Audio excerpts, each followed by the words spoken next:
Now, there are, and you know this, there are a lot of things that are worth carrying forward in our lives from one season to the next, 1 year to the next. Good friends, good habits. And then there are some things that we should leave behind, things that are not worth carrying from one season to the next, from 1 year to the next. And for the next few weeks, we're gonna talk about one of those things, because one of those things that all of us should get in the habit of leaving behind are excuses. Excuses. Excuses are like paper walls, that from a distance, they look like real obstacles. From a distance, they look impenetrable.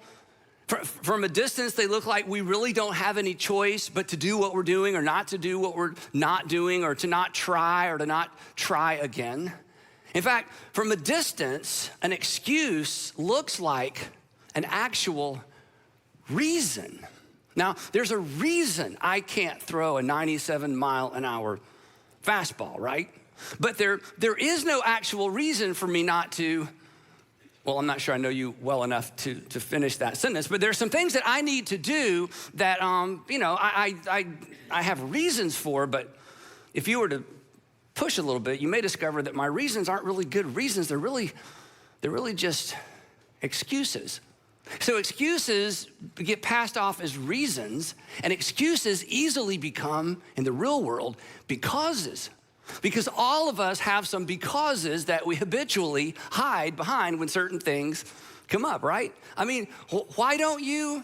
Well, because. Well, why haven't you? Well, because. Why do you just keep on, with that? Well, because. Why don't you start? Because. Why don't you stop? Because. Why don't you just forgive her? Well, because, why did you quit? Why did you stay?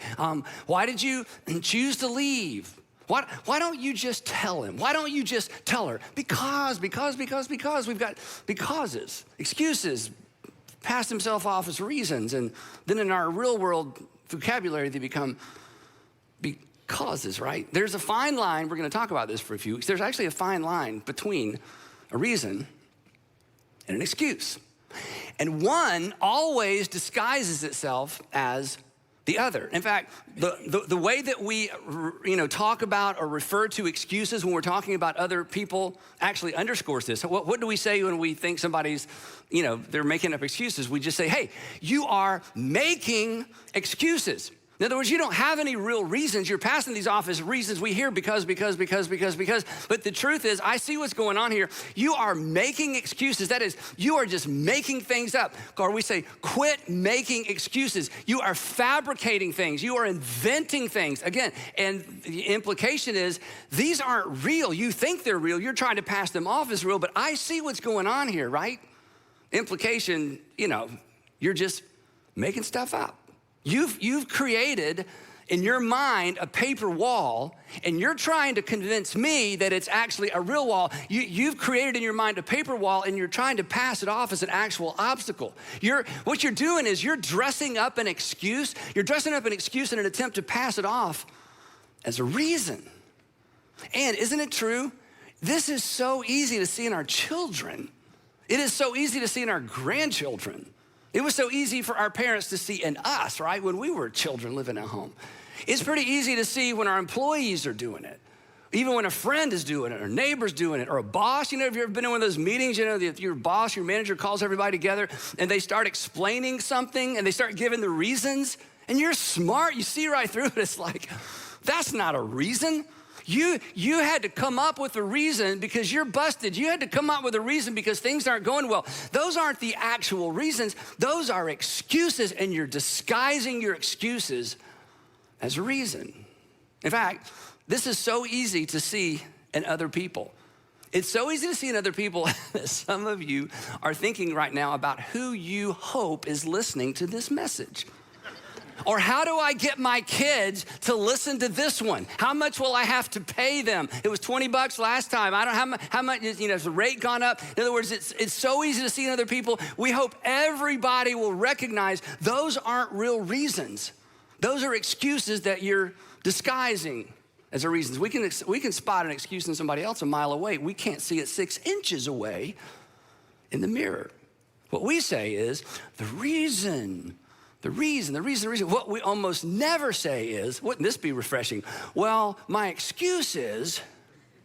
So I thought as we get this started off, because this is so uncomfortable, right? In fact, some of you who are watching, you're like, I'm glad I'm not there for this because I can distract myself and I can, maybe change the subject, and I hope my person I'm watching with doesn't finish this because we've already had this discussion and he or she's already called me out on this. So I thought it would be fun to just practice something that we virtually never say that perhaps we should say more often. This may change a relationship for you. This may change a relationship between you and your kids or your parents or a husband and wife. So I just want you to repeat after me, and just look straight ahead, no elbows, no texting. Did you hear that? Just us, okay? Just repeat after me. My excuse is, yeah, a little more, we're old. My excuse is, so repeat after me. You know what, honey? My excuse is, yeah, wouldn't that be refreshing? You know how you know it's be refreshing? Because you would love to hear him or her or your kids to say it. Why didn't you finish your homework? Well, Dad, my excuse is, wow, hey, at least we're on this, at least we're, dealing with reality, right? Why are you late? Well, my excuse is, what if nothing else, if we don't get anything else out of this series, what if we just quit disguising our excuses as reasons? And because, what if we acknowledge, you know what? This isn't real. I've just made this up. And here's the challenge, and here's the question we're gonna come back to for the next few weeks. Because this is emotional, and I'm gonna give you some illustrations, but they're kind of light, I'll admit that up front, but just to kind of get our head in the game. Is it possible, I'm not accusing you because I don't know you, is it possible, are you at least willing to consider that perhaps some of your reasons, some of your becauses are actually just paper walls? They're actually excuses, something you've created. And the thing is, you have a reason for why you created the paper wall, okay? The excuse, we present it as a reason, but there is a reason we make excuses. And if we ever get back to the source of our excuses, we'll probably drop some of the excuses or acknowledge, you know what? That's just an excuse for something else. A paper wall or an excuse, maybe yours are constructed of things that someone told you, maybe something someone called you, maybe something someone labeled you in the past. Maybe it's something that someone expected of you and you didn't come through, so now you're through. And anytime that topic or that challenge comes up, it's like, oh, no, because in your mind, I tried that and I failed. Nope, just not gonna do it. Is it possible, and I think this is all of us at some level, is it possible you've invented reasons to defend certain behaviors, reactions, overreactions? Why do you always overreact? Well, I'll tell you why I overreact, and then you present your paper wall.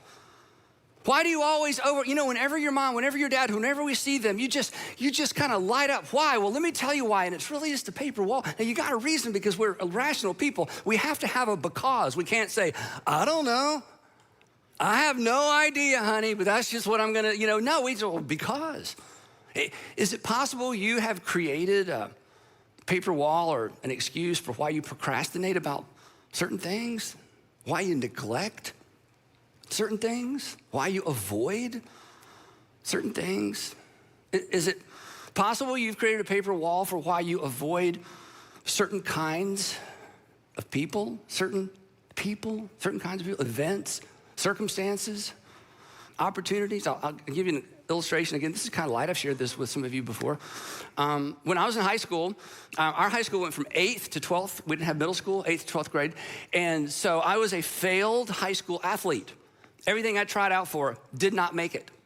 Now, I'm tempted to tell you why, because that's what we do, right? The reason, I'm tempted, as soon as I say that, I want to go, the reason is because we had a big high school, blah, blah, blah. But the point is, I didn't make it as an athlete, and I loved sports, but I just wasn't good enough. There, I said it. I just wasn't good enough, right? you got to get it out there, right? So what happened is, I just didn't like athletes. Starting in high school. I've told you some of this. So if you're an athlete, it's like, oh, no wonder he just walks right. No, I just, and you know why I didn't like them? Because I wanted to be one and I failed. I couldn't be what I wanted. So it's easier not to like them than to admit something about me. Which is, just going to ask you a question. This isn't the topic, but I just can't pass by this. Maybe this is why you're watching. Are there types of people you just don't like? Rich people, pretty people, people who graduated, people who didn't graduate, college grads. Are there whole categories of people you don't like? You should pay attention to that because you think it's them. It's not. It's you. We're going to come back to that. So just, put a little check mark by that, So here's what happened to me. So as I became, started doing ministry and got some kind of successful, I got invited to speak to all these sports franchises, college teams, and chaplains, do chapel before an NFL game. Teams would come to town. I get all these calls, and 100% of the time it's like, nope, I'm busy. Nope, I'm busy. Nope, I'm busy. I can't. I would love to lie. I would love to lie. I would not love to. I would be so intimidated. I don't even know who you are. I don't even know the rules to that game, okay? But I would love to, but I'm too busy, and I would pass off these opportunities to some of my friends. Oh, Andy, you're so humble. I'm so humble. It was just an excuse. I was just intimidated. I was just uncomfortable. Here's something. This is big. This is huge, okay? You know what is at the root of your excuses? And I know we've never met, but this is true of all excuses. At the root of an excuse is blaming something internal on something external. This is so insidious. It's something that's wrong with me, but it's so hard to look in the mirror to admit. So I decide it's not me, it's something out there. And the moment I decide it's something out there, I begin constructing a wall. And I think I'm protecting myself. I'm actually hemming myself in, and I'm keeping myself out of opportunities. And maybe relationships, and maybe better relationships, because of something I just won't admit to myself. You know what happens? I won't sounds like, well, I can't. The truth is I won't, but I'm not gonna say I won't. I just say, I can't. I'm afraid to try sounds like, well, then that's just not my thing. That's just not me. I don't really care about that. The truth is I'm afraid to try, but I'm not gonna say I'm afraid to try. I'm gonna say, that's just not my thing. And after a while, this becomes like a reality. Again, it's an excuse. It's a reason I've manufactured. It's a because I hide behind that you hide behind. So back to the sports thing for a second. So when Andrew and Garrett, my two sons, got interested in sports, I wanted them to be interested in music. They weren't interested in music. They were interested in sports because God's like, I'll show you. Anyway, so, which is fine. So they start playing baseball, they're 8, 9, 10 years old. So, they always want dads to be the coaches. Well, do you think I volunteered to coach my sons? Are you kids like, nope, you guys got this, they're 8 years old, I know. But, I'm left, ready for this one? Okay, don't laugh. I'll see if you can not laugh. I'm left-handed. I can't even borrow a glove. Get it? Because everybody's right-handed. Okay, yeah, you didn't get it. Anyway, I came up with all kind of paper walls, right? So then the coolest, or not coolest, the awful thing that turned out to be a cool thing happened. So Andrew, my oldest, is 10 years old, and they just moved up to kid pitch. Some of you remember kid pitch. This is when 10-year-olds throw baseballs at other 10-year-olds, okay? They call it kid pitch, but there's, this is a kid pitching. Anyway, so kid pitch. It's the second game. I'm on the bleachers with my friend Dave, because I'm not about, I'm just going to be, the dad fan. Second game, this dad, 3 bleachers down or 3 rows down, the umpire makes a call. Now, keep in mind, these boys are 10 years old, okay? 10 years old. And this dad goes berserk. He jumps down. He is standing behind the umpire. His hands are wrapped around the chain link fence, and he is screaming at the umpire. They are 10 years old. He's lost his mind. And the umpire turns around and says, okay, and he knew his name. He called him by name because he had done this before. He said, you need to sit down. I'm going to throw you out of the park. And he's just, he throws his dad out of the park, says, leave the park. He says, we're holding the game, so you leave the park. And he's cussing, and I'm sitting there going, what have we signed our kids up for? Then our coach, daddy coach, comes out of the dugout, and he starts getting on the umpire about the call and throwing his buddy out. So the umpire, now some of you are like, yeah, seen this 1,000 times. Others of you are like, I'm not allowing my kids to play organized sports, okay? If I ever have kids. So then the umpire, I'm not making any of this up, umpire throws our coach out. You're out, leave the park. Then the assistant coach comes out, and this is almost a quote. So I guess if you're gonna throw him out, you're gonna throw me out too. Throws the assistant coach out, calls the game. The boys are 10 years old. They're like, this all happened within, a minute and a half, right? The game over. Now, they're 10 years old. Do you know what their biggest concern is? Are we still going to Brewster's? Does this mean we can't go to Brewster's? I mean, they're 10 years old. They want, that's an ice cream place for those of you who live in different parts of the country or the world. Yeah. So then the coaches, get the boys together and they're apologizing. The umpire walks out and says, you two, out of the park. You cannot come to the next 2 games. Yeah, he wasn't messing around. So there's Dave and I, and we were the only dads there, some moms, and it was an afternoon game. And the coaches come over and say to me, Andy, look, me and so-and-so, we're out. Would you and Dave coach the next 2 games?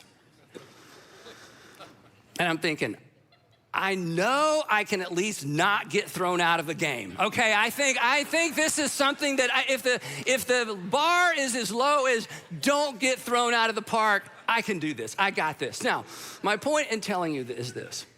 Because of some silly way I thought about myself, and again, you think I'm exaggerating? I promise I'm not. Because of, they're them and I can't do that, and these guys know all about baseball. Look at them, they're all professional, they used to be college athletes, and I don't measure. Because of some stupid, honestly, just paper wall, I almost missed out on one of the greatest joys of my life, because from that moment on, I started assistant coaching my boys' baseball teams.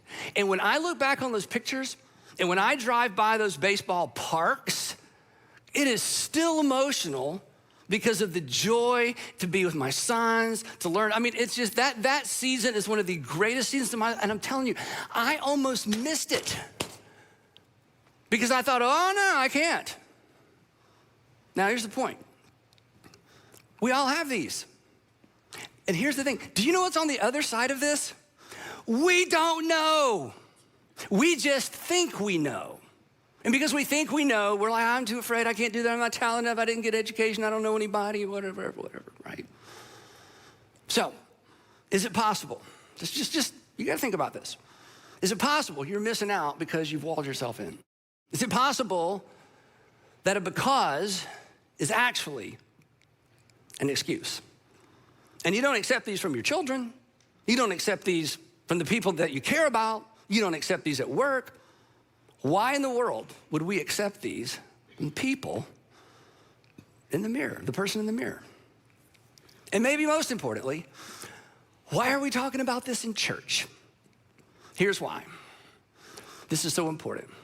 There is a relationship between your ability, not your willingness. I want to be clear about this. There is a relationship between your ability to follow.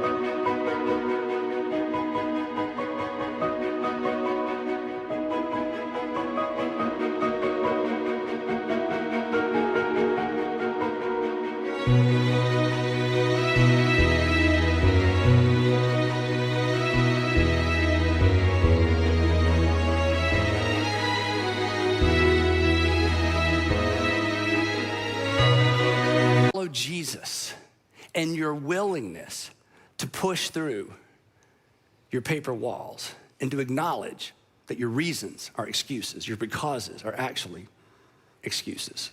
And the reason I say that is because our excuses compete for lordship of our lives. An excuse can become your king.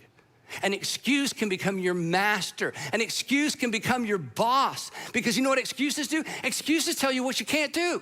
You can't do that. You shouldn't try that. You shouldn't try that again. You should not talk to him. You should not apologize. You should not acknowledge that. You should, you shouldn't, you should, you shouldn't. And next thing you know, your excuses are telling you what to do.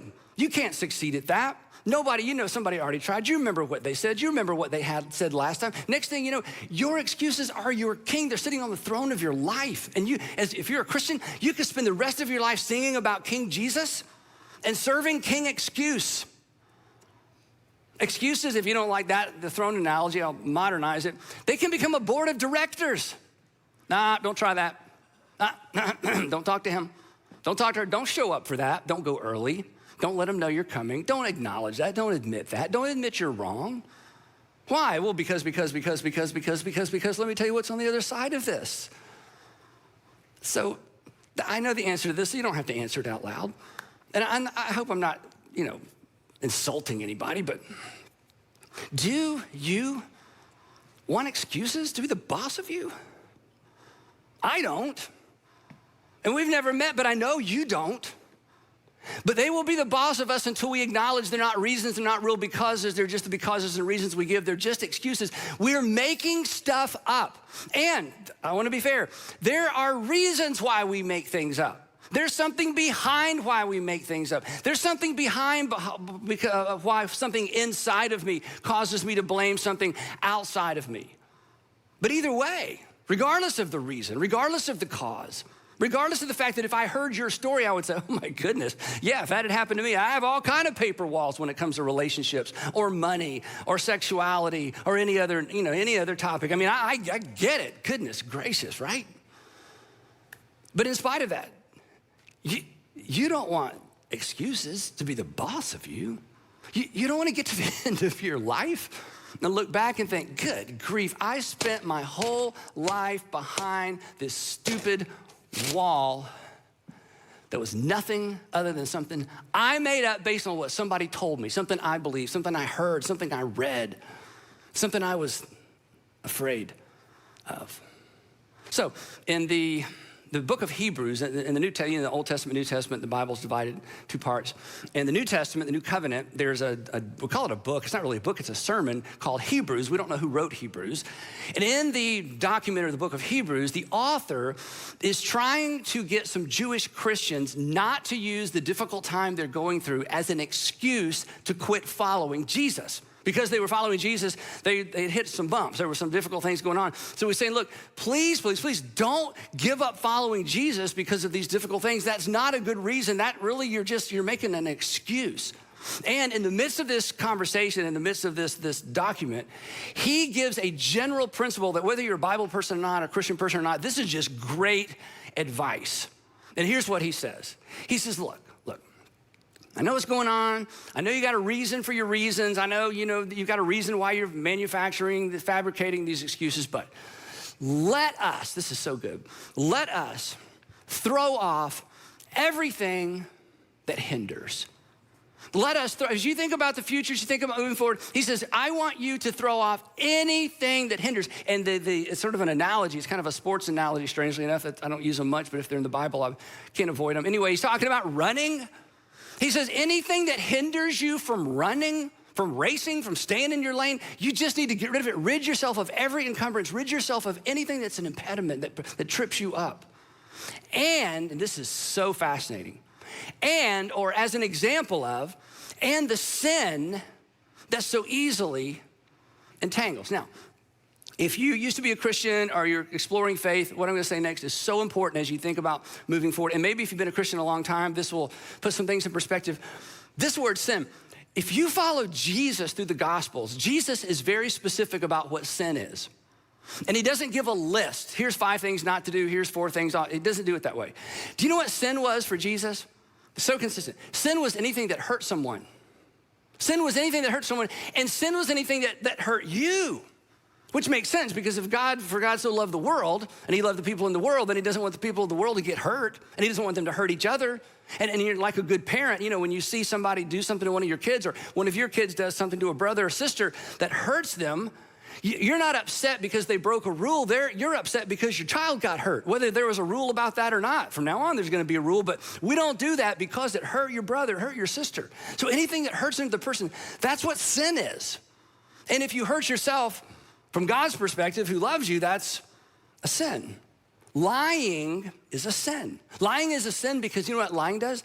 We talk about this. Lying breaks a relationship. You can't have a real relationship with somebody who lies to you. Lying breaks a relationship. Well, anything that breaks a relationship breaks God's heart because God's about relationship. So lying is a sin. And lying to yourself is a sin. Lying to yourself is a sin because lying to yourself hurts you. An excuse, if you want to look at it from this perspective, an excuse is really just a lie we tell ourselves about ourselves. I can't. I'm not good enough. I tried. I don't, a lie, an excuse. It's just a lie we tell ourselves. We tell the person in the mirror about ourselves. And when we lie to ourselves, we hurt ourselves. And when we hurt ourselves, we sin against ourselves. So when the author says, I want you to get rid of anything that's an impediment to you running your race and the sin that entangles you, it includes this. In fact, some of you have lied to yourself. You've got so many paper walls. In fact, before this series is over, maybe before this day is over, maybe we've already gotten there, some things have already come to mind. You've lied to yourself. You've hurt yourself, which means, this is odd, but you owe yourself an apology. You should go home, sort of being facetious, but maybe this would help you. You need to go home and look in the mirror and apologize to yourself. You know what, I've been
lying to you, Andy, and I've been holding you back. I've been making up things and calling them reasons. They're not reasons. I've got all these becauses, but I've been lying to you. I'm not going to lie to you anymore. I promise never to do it again. Because those aren't reasons. That's just stuff I made up, and I'm standing here behind it like I can't move forward. And it's because I'm believing something and telling myself something that's just not true. So he says, come on.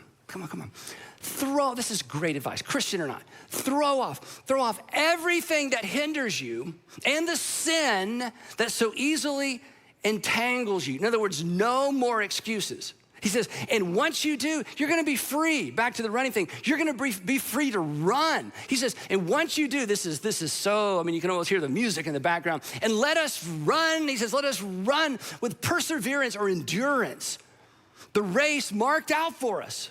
Now, this is a fascinating thing. Whether you're a religious person or not may determine how you interpret this. But if you're a Christian and you grew up with the notion or you believe that God has a plan for you, that's your race.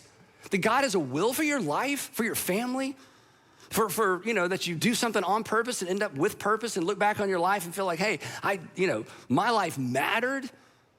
He says, the author says, look, I want you to run the race. There's a race that's been marked out for all of us Jesus followers, and then there's a race that's been marked out for you specifically. And if you're not a Jesus follower, if you're not a Christian, you've got goals, right? You've got some mental picture of what could and should be for your future and your family.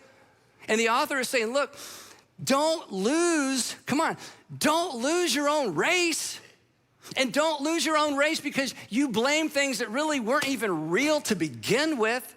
Would you just get rid of anything that holds you back so that you can at least run and compete in the race that God has laid out for you?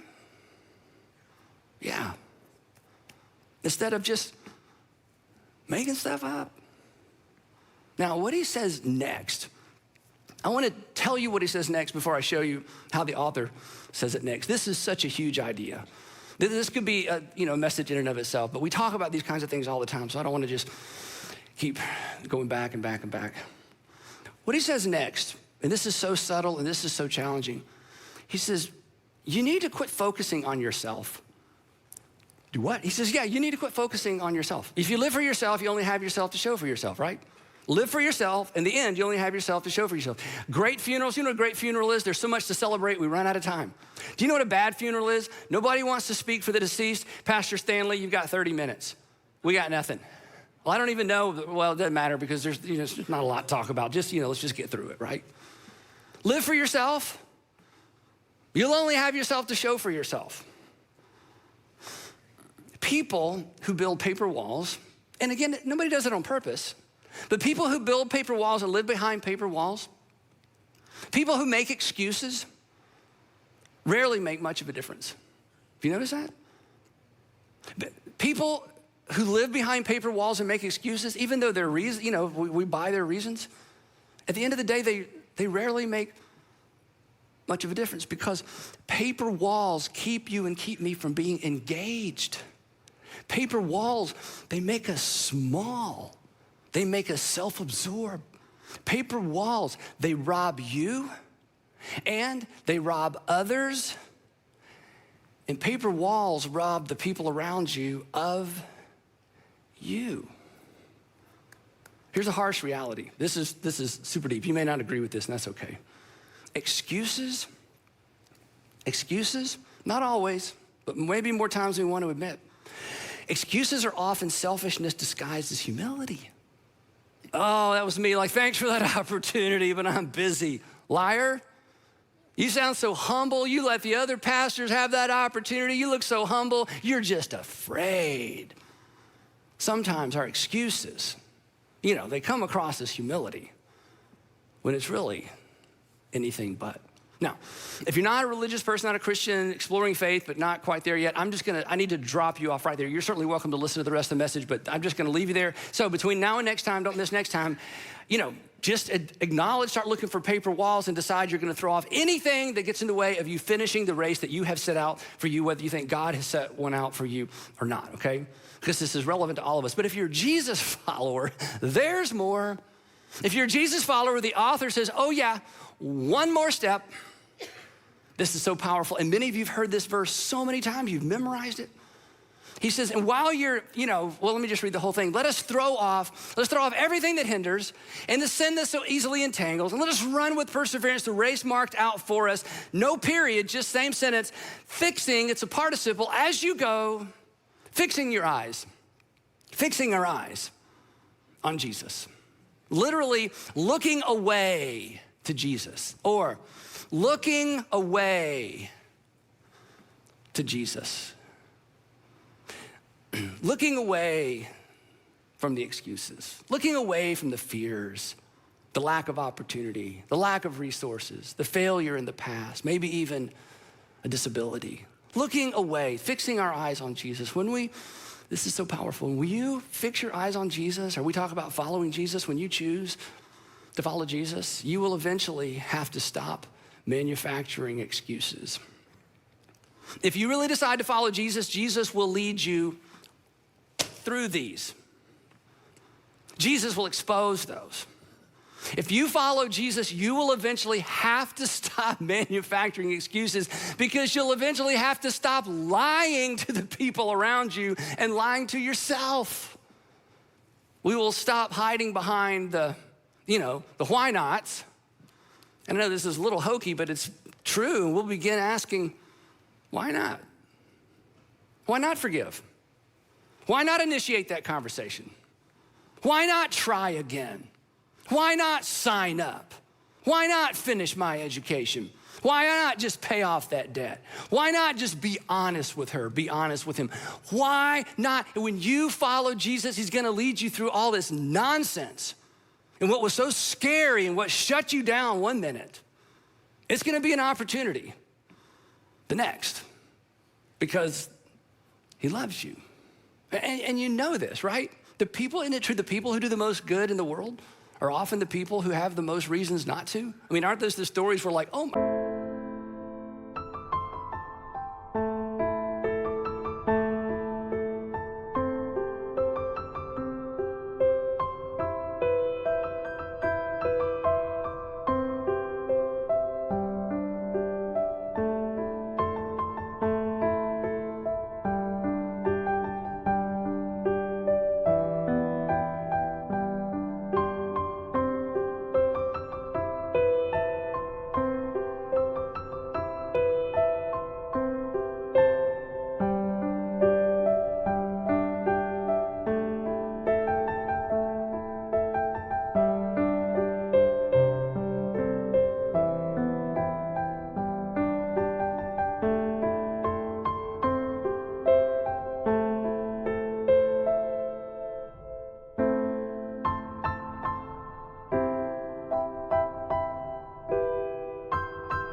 goodness. I mean, they didn't have paper walls. They had actual reasons. And look at what they accomplished in the world. They just took what they had and they did something with it. And instead of, spending all this energy coming up with becauses and reasons and excuses, they just did what they could, and they've done remarkable things. I feel like my dad's one of those people. Sandra's dad is one of those people.